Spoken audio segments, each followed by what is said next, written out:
6 মাস আগে সামাজিক যোগাযোগ মাধ্যম ইনস্টাগ্রামে রোশনি সূর্যবংশীর সঙ্গে পরিচয় হয় কমতা প্রসাদ সূর্যবংশীর। কথোপকথনের এক পর্যায়ে দুজনের মধ্যে গড়ে ওঠে প্রেমের সম্পর্ক। তবে হঠাৎ করেই ওই তরুণ রোশনির সঙ্গে যোগাযোগ বন্ধ করে দেন, ব্লক করে দেন তরুণীর মোবাইল নম্বর ও মেসেজ। এতে গত 2-3 দিন ধরে তাদের মধ্যে উত্তেজনা বাড়তে থাকে। এক পর্যায়ে তরুণী ক্ষুব্ধ হয়ে কমতার বাড়িতে যান। সন্দেহ করেন কমতা অন্য কারো সঙ্গে প্রেমের সম্পর্কে জড়িয়েছে। প্রেমিকের বাড়িতে যাওয়ার সময় ওই তরুণী সাথে নিয়ে যান একটি ধারালো ছুরি। পুলিশের ভাষ্য অনুযায়ী দরজা খোলার পর রোশনি কমতার কাছে তার মোবাইল ফোন দাবি করেন।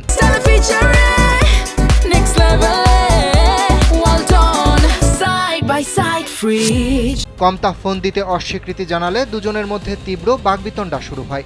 এক পর্যায়ে রোশনি কমতার বুকে ছুরিকাঘাত করে।